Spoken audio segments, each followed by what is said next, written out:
Hello and welcome to another episode of Word Up with my good friend Mael on this week. I'd like to introduce him. He's coming up, but first of all, I have to introduce you to a really special guest this week, and hopefully next week they won't be here. It is the fucking spot on my forehead that should be paying rent. Like, seriously, the best coverage concealer in the world will not help me with this thing. If you're listening on Spotify, then you are doing the right thing because you don't have to look at this fucking thing.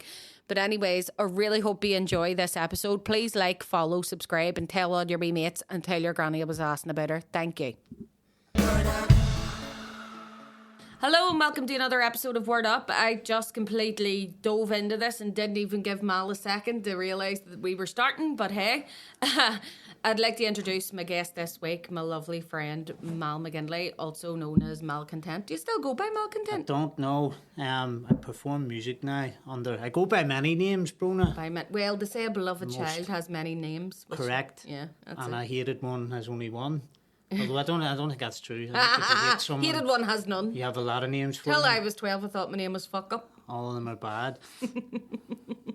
Yes, so you're doing music now. You're focusing on the Yes. music. I have to say, I absolutely love. In fact, Mal has agreed that it's okay to use his latest song at the end of this episode because I want you to listen. And if you're listening on Spotify anyway, it means you've got something else for your ear holes.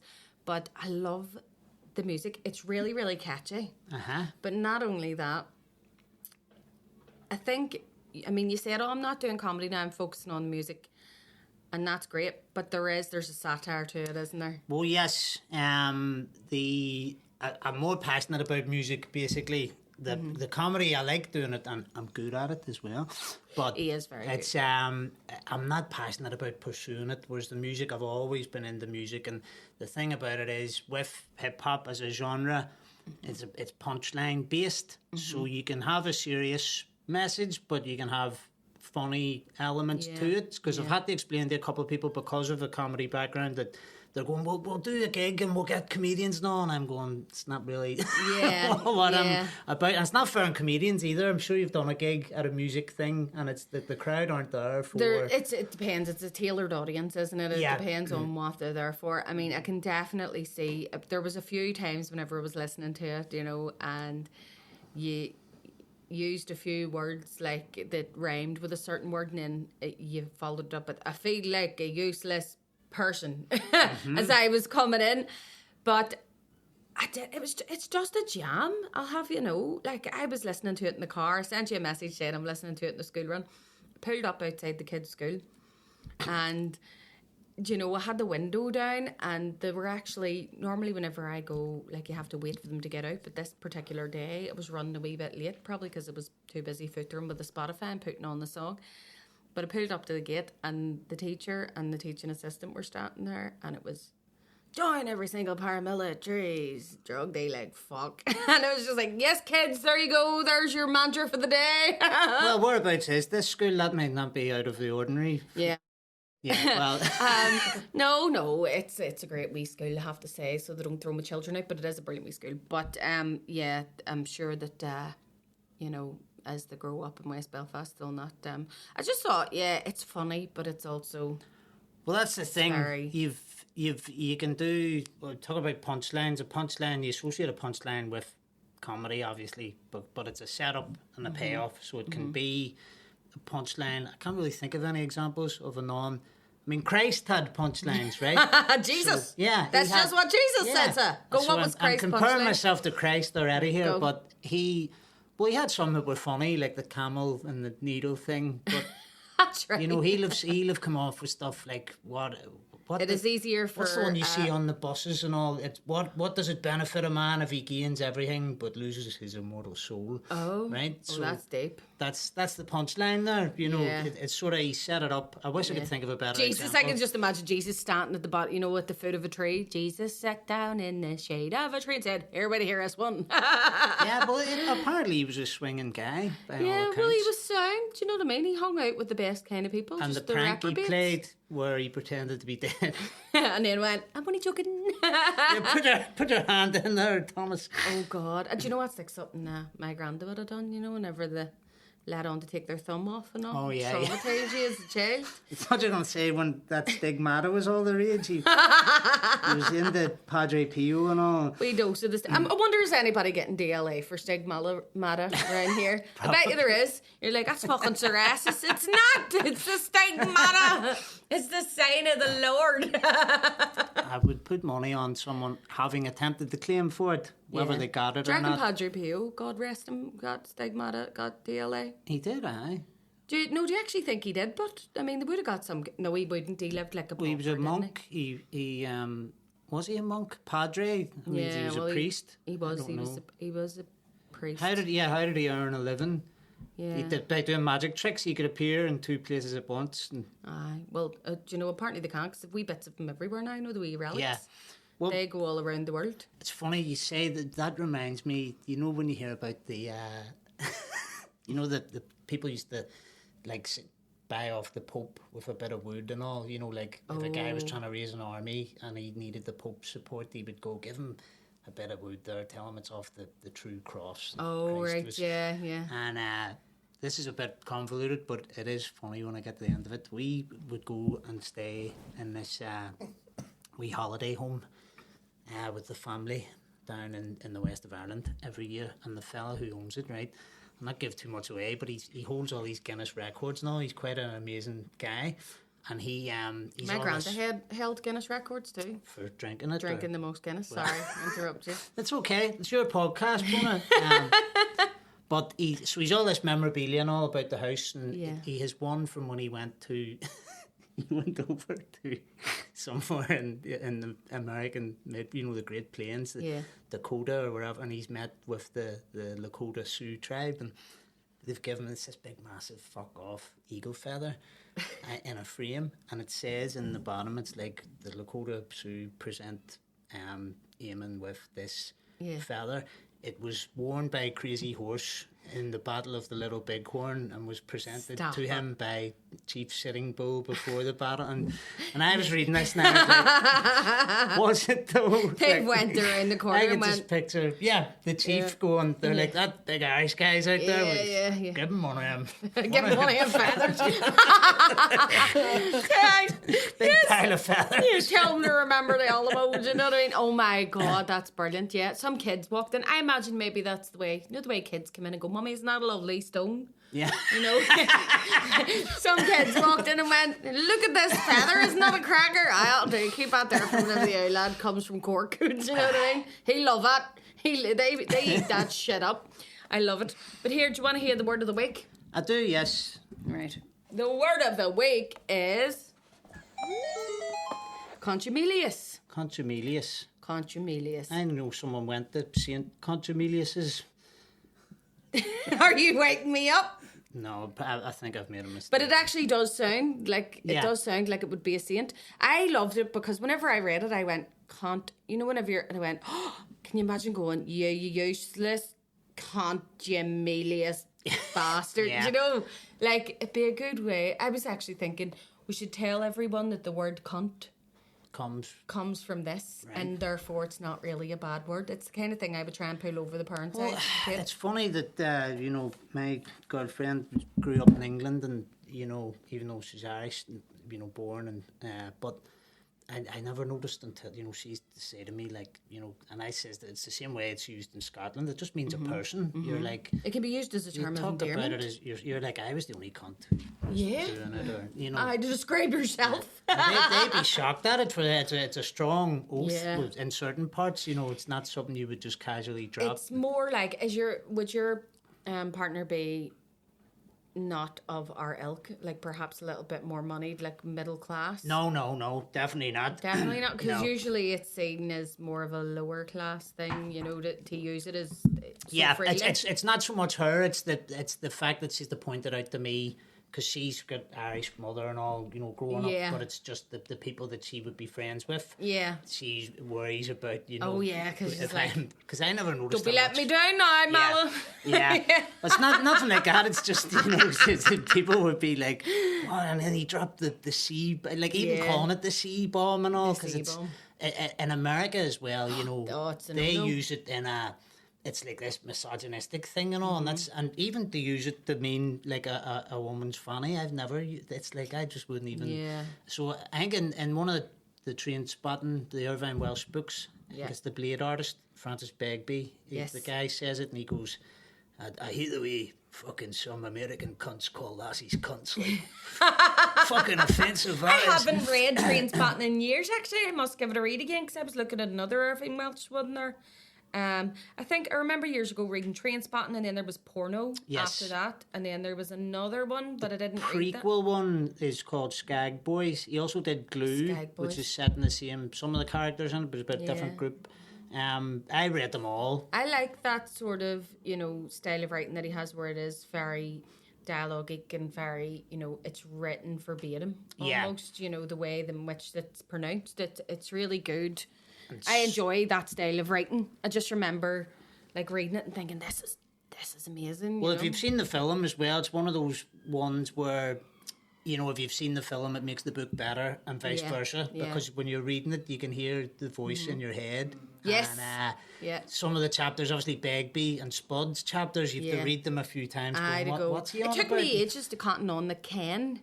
Means no. Yeah, you're thrown in at the deep end. Yeah. It's just all the lingo and the slang. Yeah, like there's actually, my uncle was working in like the Highlands of Scotland because he was, I tell a lie, he was working offshore, you know, he's a steel erector, so he's working on the rigs, and then he was coming over and he was staying in this wee part of Scotland where he said lived the ugliest man you've ever met in your life, right? I don't think this man had ever actually seen the outside of a bar. It was Andrew Lloyd Webber, was it? No, he's the ugliest man in England, isn't he? He took a photograph of him. This is terrible, but he actually took it. He went, he's that honest that he was like, come here, you're the ugliest fucking bastard I've ever seen in my life. Let us take a photograph of you and send it to my niece, right? So he did. He took a photograph. Your man's smiling. Well, I think he is. He's no teeth. But he was saying that over there, their Scots is so strong that they'll say, like, fits means witch. Right? And then, obviously, foot is fit. Right, yeah. So they were going skiing one day, and somebody said, fits, ski, meaning which foot fits which ski. Right, yeah. Like, how little interaction with the rest of the world do those people have? It's a bit like one of those, I think it's a South Park episode, the aliens, and they just have one word that they use over and over again. Like, that's how they communicate. The words like, someone will probably correct me on this, but the words like, I don't know, I think it begins with M. It's like mar, and they just say mar. And they all get what they're talking about. Yeah. It's like Groot, I suppose they did it first. Oh, here, do you know what I realised? I didn't actually tell you what contumelious means. Yes, I'm dying to know. So, contumelious is like really rude or insulting behaviour. So I thought that the way we were talking about cunt, yes, it actually is. It is, yeah. Like, but whenever I delved into it, right, because even though I don't necessarily get into it on the podcast, I actually love looking up, like, what's the etymology of that and what's the...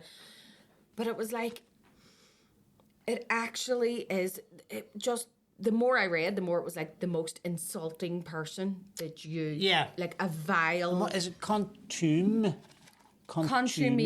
So I was like, do you know... Is it related to contemptuous?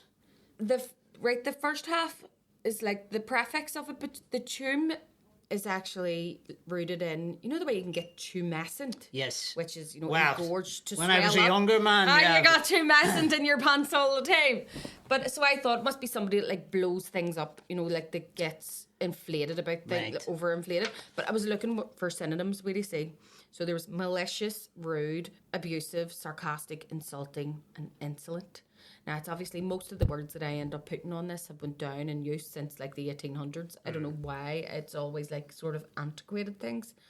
But I was fascinated by it. And then I went down a rabbit hole with the prefix because there's another way of saying it. Like, say you're saying, there was, contumely, right? Right. So you can say, like, that was a contumely thing to do or whatever. But I went down a rabbit hole of cum, right? That sounds... As we've all Bear done. with me. I was looking at the prefix cum, and then I was like, why... What exactly does that mean? And then it comes from the Latin, which means, like, together, between, right? Yeah.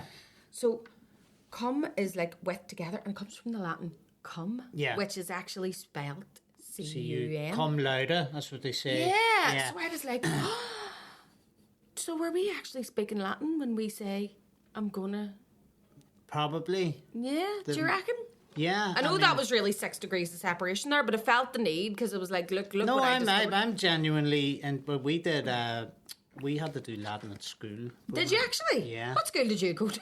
I went to a good school. You can tell sometimes, yeah. You went to a good school, We went to, we had Was it Hogwarts? It was interesting. No, I wouldn't have went to that. I wouldn't have got in. You wouldn't have got your muggle. Yeah. But we had to learn it, and it was interesting that basically English, everything that's more than one syllable comes from French. It's not a hard and fast rule, but that's where, and French itself comes from Latin. So it's the Normans. So anything that ends like that, or anything with I-O-N, all that sort of stuff, it all comes from Latin. You said malicious there. Mm-hmm. The first bit of that is M-A-L. Mal, that's you. And that means bad. Yes, so mal's bad. You've malaria, malfunction. So you should have called yourself malfunction. Exactly. I think it was one of my... It could be one of my new monikers as well. Do you know anyone, or have you ever had an experience with someone who has been particularly contumelious? Like, just, you know, the way you can get the real fucking... So it's someone who's excessively...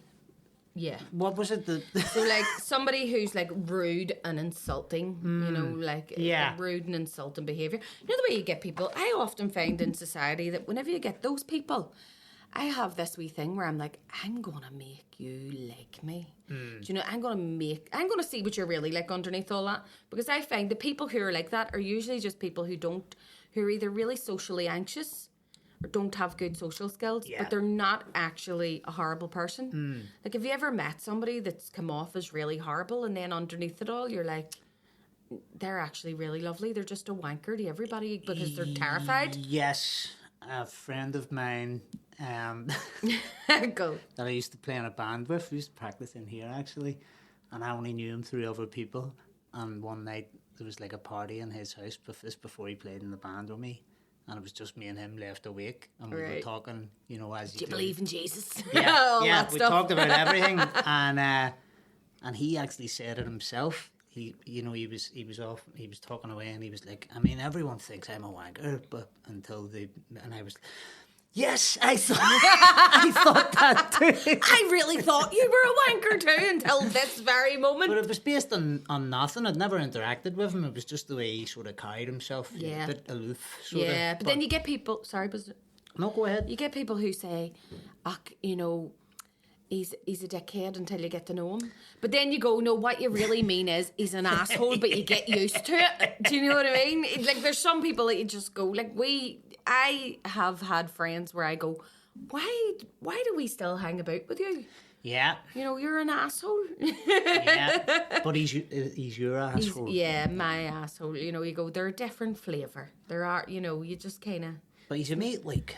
He's a mate. What can you do? Not a bad old cunt. Yeah. Do you know what I mean? Whenever you go, not a bad... Do you know, funnily enough, we were talking about using bad language and being sort of, you know, scabs. But... I was trying to do like an antiquated word or phrase every week that like we should bring back. Yeah. Right? And this week's was, what do you say? I just thought, I normally wouldn't have done it to the end, but I thought that it was relative. So muckspout. Muckspout? Muckspout is someone who constantly swears. Right, yeah, so it's like gobshite sort of thing. So you're constantly spouting muck. Yeah. Then when everyone went into it, they were like, it can be somebody with a smutty or a dirty mentality. And I thought... Is that what gobshite means as well? I think so. Somebody who talks shite. A gobshite. That makes sense. Yeah. Yeah. Yeah. Do you ever get that? You go, oh my God, I've been saying that, and that is what it means. Like, a gobshite would be somebody who just talks shit all the time. Yeah. Like, or tells lies. You go, he's a gobshite. Like, I absolutely love gobshites. They're my favourite people. But it's funny that muck spout, it makes me think of like, you know, like Lord of the Rings or something, or Game of, you know, that's like the name they would give someone. Sir Thomas Muckspout. Yeah, there's something really epic about it. Of It's the like third. he's known as like like Kingslayer. It's Yes. like a moniker you would have because he spouts muck. It's something. There's something very like eloquent about it. Lofty sounding. There is, yeah. Sir Mael Muckspout Yeah. of the third order. You know. The muckspout. The muckspout. That was what, Bronagh Muckspout. they're like he will not lend his support to the muckspout. Yeah, I love it. Actually, muckspout sounds a wee bit dirty too. It does, yeah. Doesn't it? Do you know there's a new thing called mukbang? Have you heard of mukbanging? It's not dirty. It actually isn't dirty. Well, I've heard of David Cameron, and I know that muck Gaeilge means pig. Oh, so he would be So he was definitely mukbanger. banging muck. Yeah, you could say that. Yeah. Oh my God, yeah. But what was the original word there that you said? Mukbanging. No, the one before it. Muckspout. Muckspout. Spout and muck definitely could be a synonym for rapping, like. Yeah, it's pretty good. Yeah, That's another thing with you were talking about hip hop, and we were mentioning on a previous podcast about how I think Irish people tend to, well, at least people from where we're from, tend to do rapping or enjoy rapping because we can relate to it. And you know the way there's like rap battles? yeah. And did you ever, whenever you were younger, have like slabbering matches? Yes. Where you used to, and you just were getting tore into each other, and you know it would have been it was like a rap battle. Yeah. Do you know that's why I won the, what do you call that, roast? You know, the roast battle, and I was like, this is easy beans because it's just like standing around with your mates whenever you just got tore into each other. We were like, it's fine. And it's I need to go home anyway.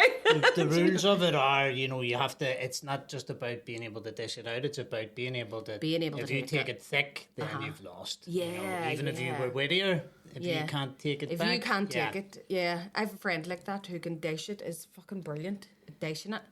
But he cannot take it. Yeah. And gets really, really upset and like, you know, bitchy and stuff. Like, Yeah. you know, grumpy. And that's kind of like my kid. I was teaching my eldest kid. We had to actually sit him down and teach him. Well, he's autistic, so obviously the way that he perceives things is quite literal. Right. And he was taking it really badly whenever he was being slagged by his brothers or by his mates. And we had to sit him down and go, right, here's a joke. Okay, that a joke will have a premise, it'll have a punchline, you know, and we explained it to him, and then we were like, so here's how it goes. If somebody says this to you, and now he is fucking deadly. He is brilliant whenever it comes to throwing things back at you or taking a put down. But we had to drill it into him. And I know this might sound to some people a bit extreme, but we had to go, you need to be good at taking this, because if I was afraid of him going to secondary school, and you know what it's like. If somebody goes, he takes it terrible when you say this, they're going to constantly do it. He'll be tortured. I think most people find it admirable, people who can take a slagging. They're like, and ironically, there's two types. There's either someone who can take a slagging and they're really fun to slag because of that, or else there's someone they're unslaggable and they're like, so you just don't bother with them, you know. So it's don't go near him. It's a good quality to have because everyone obviously, you know, we all feel stuff and you know sometimes, but you do have to just be like, see now, especially like he just, I think it's so funny because he comes off with crackers. See, especially because he doesn't even take it on board now. I think while people are slagging him, he's thinking of something to say. Yeah. You know what I mean? Like, you're just... Like, me and my brother used to do it. You know, whenever you used to do the your mama? Yeah. And we used to do each other, you go, your ma. And I would go, that's your ma too. And then I would go, your dad then. And I would go, ooh, touche. There was a great one, a friend of mine, he's actually, and I've said this before, he's actually one of those ones, he's all right when you get to know him, and but he's very good at slagging, and and he's a slobbering bastard, right? And he started a job or something years ago, and like the first day or the first week, and they were all, and he was going, "Aye, sure, what are you on about? I'll buck your granny or whatever." Aye. And your man tried to pull the card, oh, my granny's dead. Aye, well, and he goes, "Well, I'll dig her up." I'll dig her up and write her up. He said at that stage he had to commit, Yeah. You can't. Yeah. You can't. Do you know why I did that before? I remember it was years and years ago, and I was coming out of the pub, and there was a fella walking across the Shaws Road. It was coming out of St. Paul's, so free drink, no sense. And, no, not free drink, but cheap drink anyway. But he said to me, he was slobbering to somebody, and I went, "Well, whenever you're just caught off guard," and he went, "Oh, you're Ma, right?" And I did that thing. I just wanted to see. I still do it to this day. I love putting people on the spot. Yeah. And making them eat their words. And I looked at him as serious as all get out and went, "My ma's dead. Like, my mummy just died there, right?" And because I was so sincere about it, he actually broke his stride and went, "Oh my God, I'm so sorry. Yeah. I'm so sorry." Whenever you're and I went, it's okay. And I was trying to go, "'Cause she's not dead." Yeah. And it got so far as he was like, "What do you call your mummy?" And it was like, "Well, I can still answer that, And I told him, it was like, Bronagh, and he was like, I'm so sorry. And I was like, "I am too. She's just fucking gonna kill me. Like, I'm late." And do you know what I mean? But I think to this day that fella probably still that haunts him, going, "Do you remember the time I said that to that girl and her ma was dead?" And well, if it totally was a alive. sitcom, you'd have told him the name, and he'd have had, "Oh, I guess that's I know her," and it would have had hilarious. And then he'd have told his ma, Yeah. and then it showed up at the house with fucking 2 sausage rolls and a bottle of cider. Jim's dying. Then there there was a man that lived around the corner from us, right, and called him Ted, and he was an undertaker. Right. He was the local undertaker, and my granda always called him Ted the Dead, right? And he's like, "There's Ted the Dead. Fucking there's Ted the Dead. He must be going to a funeral or something. He's wearing all his good stuff." And that was all right. And then another time outside the same bar, I met this guy, and he went, "Ah, what's a crack? You're Jimmy Carson's granddaughter." And I went, "You're Ted the Dead's son." And he went to me, "Yeah, I heard about your granddad there. I'm really sorry about that." And I went, "It was probably Ted the Dead that looked after him after he died." And I kept calling him Ted the Dead. Yeah. And I went, "So, hi, is Ted the Dead?" And no shit, he went, "He's dead." And I went, "Ted the Dead's dead?" And he went, "Will you stop calling my daddy Ted the Dead?" And I was like, "Oh my God, I'm so sorry." Like, Ted the Dead's dead. Yeah, you thought that was just his name? his business name. Do you even. know what I mean? Like, Yeah. whenever you hear your parents and all talking about someone, you just think, like, sure, it was a woman across the street from us called Callie. And my uncle called her Callie Monteith, right? And I actually thought that was her name. Yeah. So I was like, somebody was delivering something, and I went, that's Callie Monteith in there. Turns out her surname wasn't Monteith. It was just because she had teeth on her like a plate of ribs, right? Yeah. I didn't know this. And he went to me, "What the fuck are you doing?" And I went, "What do you mean?" He went, "You're shouting all over the street. That's Callie Monteith's." And I went, "Because it is Callie Monteith's." That's not Callie Monteith. He was a bastard. The woman had extremely prominent teeth, as you've already guessed. But to this day, that still haunts me. Do you ever wake up at like 4 a.m. and go, "Oh God, aye, yeah." "Oh, did I do that?" Lots of things, even stuff that you did when you were like a child who doesn't know any better, and you're like, I remember. Talk about hip hop when I was a kid. Do you remember when you were in primary school, and they used to bring in like someone who were probably only in first year or something, but they seemed really, and it was like, "Oh, they used to go to this school and all." Yeah. And I don't know what year it was, but this is really embarrassing. We had this album at home, right, and it was like, now that's what I call rap. Yes. So not Yeah. hip hop, rap. Right, rap. I'm like fucking 7 or 8 or something, and so he goes, I was like, "Oh, I like rap music and all." He was like, "Oh, who'd you like?" And he's naming, Snoop and Ice-T and all. Yeah. And I says, because one of the artists on the CD, East 17. Stop. Oh my God.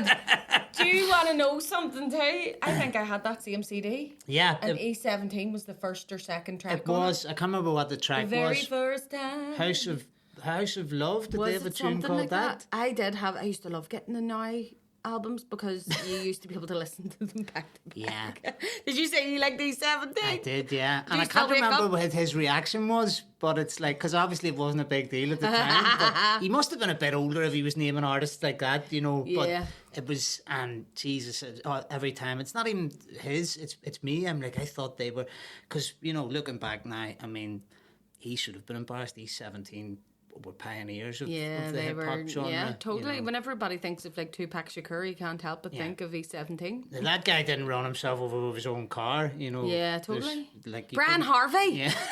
You Yes. couldn't do that if you And tried. he got cancelled for saying that E's were good. Yes. Like, E's good, but he got cancelled for actually saying like E's aren't that bad. Yeah. But I mean, like, he might have been on one at the time, and whenever you're on them, everything is good. Well, the guy who was the drugs czar, he resigned from the government because it was because they made a moral panic of E's and all, because, you know, not to advocate. Everybody was voting Lib Dem. Exactly, yeah. But not to advocate for drugs and all, but, you know, if you look at something like alcohol, as you know, it's terrible, but it's legal and taxable.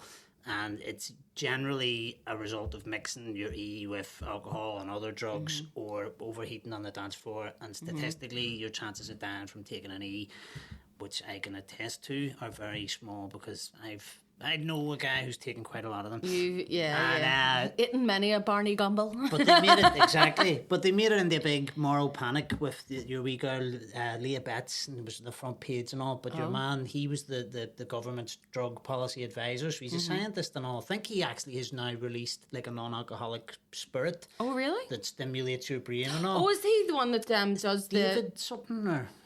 Tell me that's not the person that designed Sentia.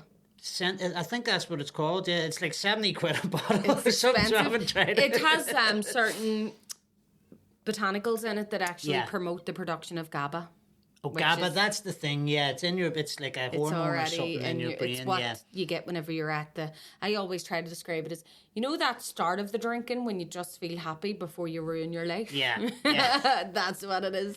And I think that's what people do like. That's what people... Even people who, you know, who don't wake up in the horrors all the time, they all are like, if you ask them, they're like, I hate being really drunk. I just like that. So I always hated getting too drunk and not being able to dance. Yeah. I like to be semi-drunk and not being able to dance. But you know, whenever you get a few drinks and you fancy yourself as a bit of a John Travolta. Yeah. John Travolta. And I used to hate it whenever you would get to the stage where you were so thick-tongued and heavy-limbed it used to be like falling into me. Well, that was just me. Wow. See, I wouldn't have known that I was unable to dance. I still thought I was. Yeah, you know what I mean? Like, where you're just falling all over the place. Yeah. Like, fall down drunk. Do you know what? It's mad because a lot of the people, actually, that I've had on the podcast so far have also been non-drinkers now, like me. Like, and you're another non-drinker, or I am, yeah. Straight edge all the way. That's it. You get to a certain stage where you're like, if you're like me, for example, you just go, that's not benefiting me. No, it's not. Although it because of our culture here, it's taken, you know, they talk about a moment of clarity. What I always say to people is, if we lived in a normal country and everybody you know, even someone who you think is the most straight-laced non-drinker, you know, they go out, they have one pint and then go home, even that person has a story that if you told it to someone from a country that doesn't have a fucked up relationship with alcohol, they would go, oh my God, and I take it you never drunk again after this? And they're like, no, like a... Do it regularly. Yeah, so that's the way, because everybody, you know, wakes up in the horrors every weekend and they're like, oh God, and then everyone else says, you know, when the drink's in, the wit's in. Yeah, exactly. We have so many excuses for it, don't we? We do, yeah. Like, Curtis would say to me, he doesn't, but he is one of those strange people that literally can just go for one pint and go home again. And he would say to me, like, you know the way you would have got that anxiety the next day and all? He would go, like, if that was me, I would have never drank again. And I go, but that's how you know that, like, my relationship with alcohol wasn't normal, because a normal person would wake up after fucking, you know, like, I know, ruining their life and go, I'm never doing that again. But I was like, oh, it was terrible. And then 2 days later, I was like, no, it'd be lovely right now. Yeah. And that's the thing. It's a big, like, I don't want to, it's only very gradually starting to change, because you're talking centuries of social indoctrination and brainwashing, and that's what I'm saying. Like with me, the first time I felt like that, I was probably 17, and it took me, many years of those before it was finally just. Like the one time where I definitely was like, right, I seriously need to think about this and to make this decision. It was like another 5 years after that before I did actually bother doing it seriously, So I left the phone to AA the day after St. Patrick's Day. We're a bit busy today. Yeah, boop, boop. The number you've called is busy. I was saying, Ireland, fuck's sake. The whole country's green, like, as in the colour, because they are Dan. Like, that must be AA's busiest day. I would say. But I left it and was like, Jesus, I must be bad because I nearly phoned AA. Do you know what I mean? Nearly. Then it was an hour, nearly rang AA. It was an hour a year after that before I did. But, I mean, we laugh off. I love our ability to laugh off a lot of shit. Yeah. Like, we laugh off a lot of trauma. But if you don't laugh, you're beat sometimes. Yes. And it's a good thing and it's a bad, like what I've just described there with people laughing off, terrible behaviour when you're drunk. That's kind of not good. It's good to make light of things, but not to use it as an excuse. Correct. Yeah. Because we do laugh at stuff that other people perhaps wouldn't. Some of the best crack I've had at funerals, believe it or not. Yeah, definitely. Funerals, wakes are the go-to. It makes it all bearable, doesn't it? Yeah. Like, see people that aren't from here, I remember we had an American friend who was like, I want to ask a favour. She was like, guys, I know that, like, this is a sensitive subject, but if somebody dies in your family and it's not, like, someone who's really close and, like, you're not really, really upset, they may be old, can I go to the funeral? We were like, yeah, sure, come on ahead. Because you get the best fucking crack. You do. You really do. Because it's always people you haven't seen, and then they always say, hopefully next time we meet won't be on the same and then you meet them again 10 years later when somebody else dies, It's like, what is it they said, the wee grannies that walk up to you at weddings if you're not married and go, you're next. And you go, I'm going to start doing that to them at funerals. Yeah. You're next. Next time it might be your funeral. I just remember when I was a kid, maybe about 12 or so, you overhear your parents talking to their mates. And there's a fella, my dad, I just have this memory of him talking to another guy. And he's like, well, Paddy and all, how you getting on at the minute? Obviously I hadn't seen him in a while, and he goes, I've taken to reading death notices in the Irish Times. And 20 years later, I was like, yeah, that is what you do. That's how you know and you've got on. Yeah, like my dad would open the Irish News and look at it, and one day I actually went, what are you looking at? And he went, I'm just checking the Irish News to see if I'm dead, right? And I went, see if he's dead. And I went, you know what, see, whenever you die, God forbid, well, it's going to happen to all of us, I'm going to open the Irish News, right, to his name and go, there you go, Dad, you finally made it, you're famous. I remember do you remember the Andy Town News used to have the birthdays in it? Right, yeah. And that was like before Facebook, to find out who was fucking popular. If your man dad really loved you, you got your name in the paper, right? Just before the death notices, you would have got, Bronagh turning 18, and you used to read it. And I remember he was looking at his Andy Town News and he went, will you fucking give me that? And I went, no, I'm looking, it's my mate's birthday, I'm looking to see my mates. And he went, is it? And he just took it off me deadpan and went, well, here's all my mates. And he just flipped it to the death page, and he went, and shook it. I was like, what the fuck? I want to be one of those, if I still drink, those wee old men that just they have a funeral coat and they check. Yeah. They check the paper every morning to see who's dead, and they put their good funeral coat on, and they go out and they go to get pints. We've a friend, and his father owns a local bar, right? So his father knows everyone. He would only know them through, but he goes to he's always going to us. Is any who's going to such and such's granny's funeral? And we're going, who? Yeah. And he goes to funerals. We're saying to him, I don't know how he works it out with his work. He must just say. Yeah. It reminds me of in The Sopranos, that Uncle Junior was under the house arrest, and he worked out that he was allowed to go to funerals if it was like people with a family link. So he has his solicitor checking the death notices, family tree, trying to establish the connection between everyone. That is correct. He was actually a camera guy, wasn't he? The guy that played him. He was supposed to be like a runner. He was doing something. Uncle Junior. It might be a different. He's an actor called Dominic Chianese. Or maybe it is somebody different. Godfather 2. He played Johnny Ola. It's definitely not him that I'm thinking of. There was somebody who he was actually working behind the scenes, and they looked at him and went, "You look Italian. You look like you could be a gangster." Possibly. There's a lot of people, a lot of the lore in that show, because I know that your man, well, obviously Silvio, he was famous. That was written for him. He's a guitarist in the E Street Band for Bruce Springsteen.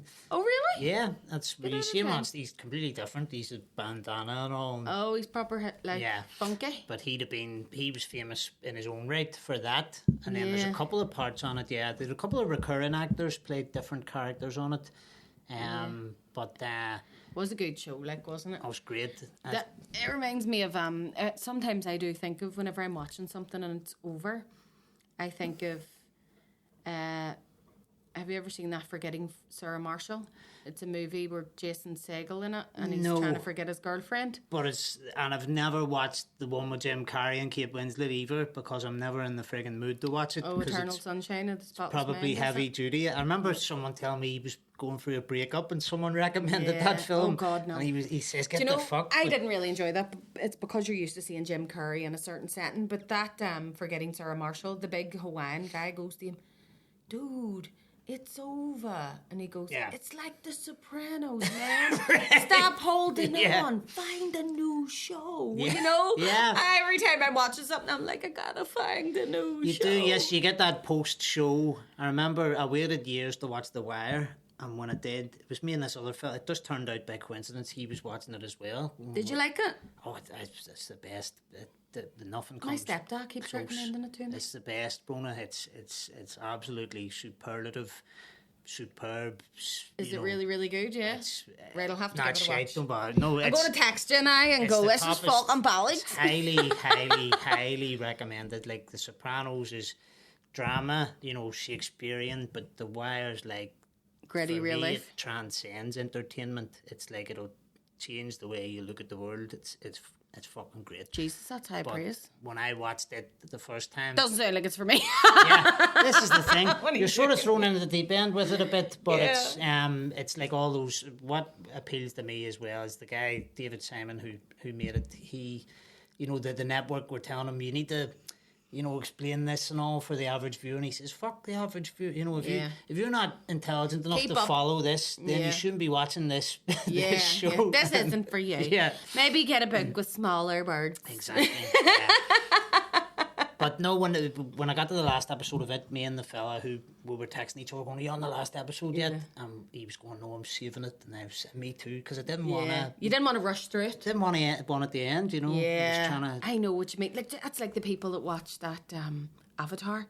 And did you hear about all the people that went to see Avatar in the cinema and then afterward got really, really depressed? No. There was articles about it. If you go on Reddit, you'll find there's like some sort of a phenomenon around it where people were so immersed in this alternate, universe that they got really depressed when it was over and they realised that they could never go there. So you had people going, I just want to unalive myself because look at me, I'm saying cunt, fuck, bollocks, and I won't say kill.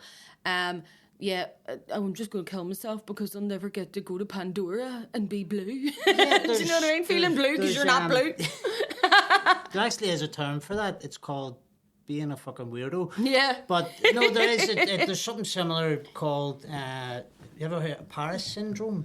Paris syndrome, right. And I have heard of this. It only affects like a small portion of Japanese tourists who have went to Paris. And it's disappointing. Yeah.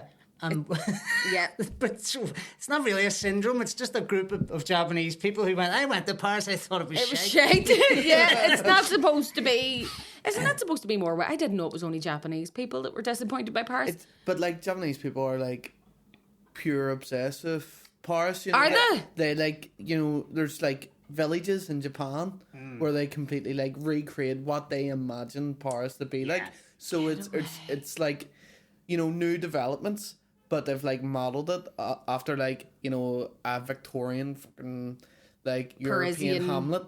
Oh wow! You know what I mean? And so they are actually trying to recreate a mood that they have surmised is Paris because of watching maybe a film or something. Beauty and the Beast. Beauty and the Beast. It's sort of like, I suppose, because in Japan they're There famous must for be being more than uber this fans of things, you know, life. Yeah. and so it's just disappointment that it's not living up. It's a bit like I have heard Irish Americans coming here. I have heard the Eiffel Tower is the most disappointing tourist attraction in the world, though. Like, majority of people that go there go, nah, I didn't think it was going to be like that. You're like, what did you think? Did you think you were going to be able to slide down it or something? Like a helter-skelter? You know, I wonder if it's true that whenever you go to the top of the Eiffel Tower, why did I sound like my granny? Go to the Eiffel Tower, sure. Have you discussed this? Sorry to interrupt Go on you. ahead. It's just that word. It's in the west of Belfast. Some older people would say "ar" and "tar." And tar. Yeah. It's just Yeah, the evolution tar. of the accent, really. I can't say tall properly.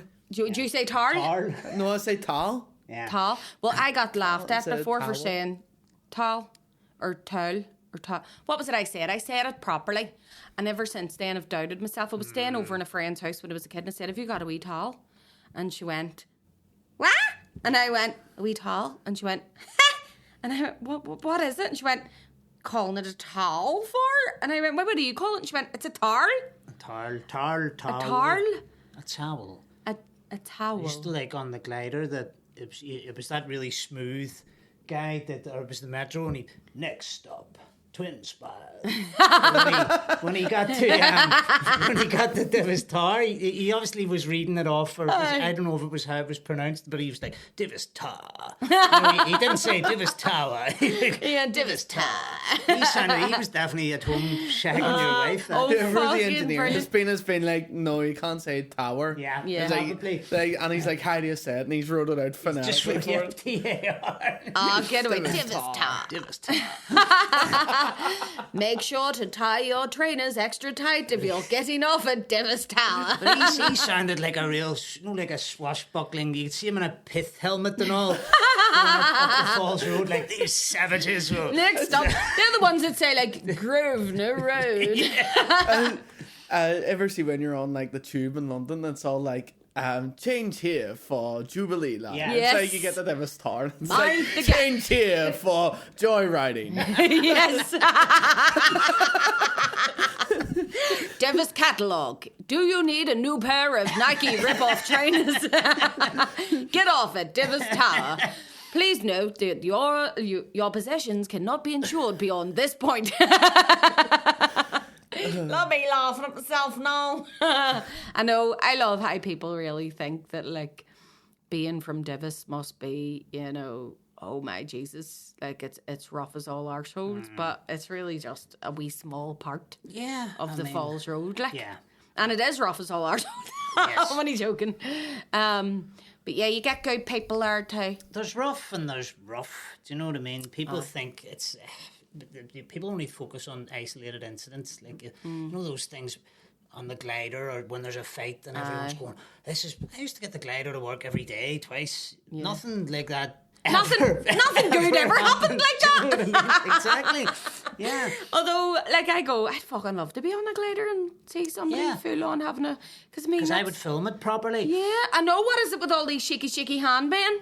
Like, seriously? It reminds me of in the 60s before they figured out how to do stuff. There would be a band, you know, like Cream or whatever. Yes. Or the Jimi Hendrix. And when he's doing the guitar solo, the camera's just focusing on, like, the drummer's feet or something. Yes. Or someone in the crowd. You're like, do you know what it is? All these pensioners need to get with the programme and learn how to hold a smartphone if they're going to be abused on public transport. Like, do it properly. Yeah. No face, no case. And don't just stand there going, oh fuck, oh shit. Yeah. I know. What is it with people doing that? But I don't know. like, do you know, I don't know how people do whip out their phones though without actually stepping in and helping somebody. Yeah. You know, like, honestly, fucking catch yourself on. There's something, like, I literally pulled my car around the other day.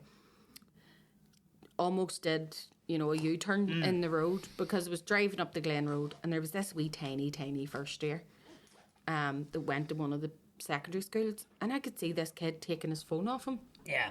And throwing, and I went, you know, this sense of injustice gets, I can't. I went, is he bullying that kid? He's pulling his fucking phone off, that bastard. So I pulled up into the street, completely turned around and went back down the road again, and it turns out it was just a game they were playing. They were fucking the phone at each other. I was like, okay then. You know. Did you never used to play fuck the phone at each other? Fuck the phone, yeah. You played that onto your covers a few times as a teenager, Mal. Speaking of dirtiness, do you want to know what the dirty word of the week is? Oh, there's a dirty word as well. Yes, I forgot. Yes. Right, I'm going to hazard a guess at what that is. Acrophilia. It means you want to shag the outdoors. I would have thought that because obviously, like... Oh, that's agoro. Agoro, yeah, it looks like that. So, acro. Imagine acro. Where would you hear acro? Acrimonious. Or think of a person. Is there a vocation? Acrobats. Oh, right. So, acrophilia. Means that you're attracted to circuses? To be sexually aroused by heights. By heights? Yeah. That's not what I thought you were... I thought it was going to be like gymnasts, and I was thinking, well, they're all usually fit. And, it's not really that unusual. That would make more sense to be sexually aroused by a gymnast, but this is like, what is it? People get to the top of the Eiffel Tower, and Japanese people, and go, this is fucking, oh Jesus, I could really do.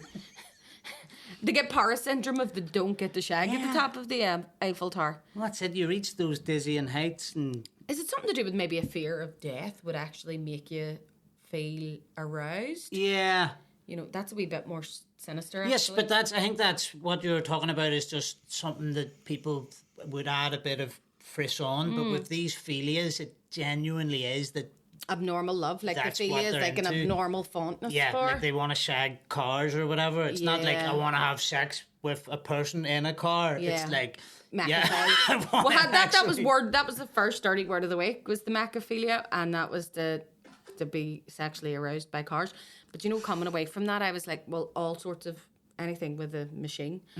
So I was like, oh my God, there are so many actual puns or so many things that you could say about that, you know what I mean? Yeah. Like, but then it made me wonder, is there a hierarchy among the macrophiles that like, they're like, well, I only have sex with classic cars because they're at least like 60 years old, but that's a brand new car. He's a paedophile macrophile. Yeah. Do you know what I mean? I think with, if it's a new car. With these like people who are into cars that go to all their wee meetings and talk about Paul Walker and all, you know. What's the crack? They're still making it. 10th fucking movie. I was walking out the other day and went, just stop it. They've already been to space. By all accounts, I heard there was people, like, I'm that old now, Bronagh, and disinterested in cinema that, you know, when I first heard people saying, oh, the sixth one's good, but, and I was going, they've made 6. I thought they made 1 and 2. So, you know, that's... I felt like that wee woman that was interviewed at whenever she was told that, like, there was going to be another election. She went, another one? That's what I was like when I walked out of the cinema the other day. I was away seeing fucking the new Guardians of the Galaxy with the kids, and I walked out and went, another one? Yeah. Like 10x. Yeah. I was just like, what the fuck? There must be some serious money in these if they're still making them. I'm convinced it must be a money laundering scheme or something. Of course it is. Well, I mean, it's a business. That's what they've realised, that the franchise, it makes money, it's a recognisable, and that's why I don't go to see, like, the Guardians of the Galaxy, that whole Marvel thing. It's like, I used to read the comics when I was a kid, and it would always refer you, they would reference something, and it would say, like, you know, OC issue, whatever. Yeah. And that's what to go to and understand the film, you've seen all the other ones, and I just do you think so? Because there's been a few times I've dipped in and out of them, because obviously my kids love them, like, but do you know what you were saying about The Wire? I think with me, I like a bit of escapism. I like to maybe, sometimes I can't watch anything like EastEnders, not only because it's shit, but because I'm like, why the fuck do you want to turn on the TV and watch somebody miserable? I want to see a miserable person. I'll go and visit my fucking aunt. There's something about EastEnders that just, even everything about it, like, it used to come on the TV and I'd be fucking buttons. It's so, even the opening credits, the grey. Yeah. It's so grey and miserable and fucking, and you're thinking that's what the Germans were seeing when they were, you know, when they were flying over. Like, you know, because it is fucking woeful. And they live in London, which is an amazing metropolis. And they never leave the Albert Square. And they all work in the Vic. And no one ever gets the tube. Yeah, I know. Like, considering that London is fucking amazing and it's so easy to get around. Yeah. They're all like, Gone down the arches. You know, you're going, no, not going to go anywhere else. I did watch EastEnders for a while when I was in my early 20s. I think I was flicking through the channels and it was whenever Grant and Phil went on a rampage, but Which one? Grant didn't know. Another one? Yeah, exactly. But they teamed up to take down, it was, what do you call the other one, whose name's Kemp, the actors out of Spandau Ballet? Martin Kemp. So I flicked it over just as Phil turned around and whacked him, and I was going, oh, there's a digging match in EastEnders, I'll watch the end of this. Yeah. So Phil and Grant were taking on these boys on rooftops with shotguns and all sorts of shit, and I was going, this is class. But what Grant didn't know, Grant didn't know that Phil knew that Grant had been fucking his wife behind his back. And then them two had a fist fight like and all. And I got sucked into it for a couple of years. See? A couple of years? Yeah. I thought you were going to say I got sucked into it for a couple of minutes. I mean, fuck me, Grant gets sucked into it by Phil's wife. Mal, I love it. So a couple of years later, he's watching it going, I never should have flicked over during that fist fight. Definitely not. I didn't leave the room. I grew a big beard and all. Yeah, there was fucking all sorts crawling out of it. Well, I've had an absolute ball having you on this week, Mal. Excellent. I've enjoyed being here. I really have loved having you. It feels like it's flown by. I love talking about words, and I love talking to you. It's only words, and words are all I have to take your heart away. I couldn't remember if it was heart. I thought it was breath. I'm getting it confused. When are you gigging again? Do you have any gigs coming up? No. I'm working on dropping a video for this track, which is out now. It's called DDLF. It's Mael, Vogue, Mael, and then Vogue is in... Spark a pose. Yeah, so there's a space between them. It's on Spotify and all streaming And platforms. I'm going to play it after the podcast because it is great crap. The video's going to drop soon, and then after that there will be a gig for the video drop and plenty of gigs coming up after that. Subsequently. But at the minute I've had offers of gigs. It's not that it's not that I'm just like it is banging tune. But I have to thank you. Join every single paramilitary. Don't mind if I do. Are we going to send a message and a blow will be struck? Drug deal like fuck.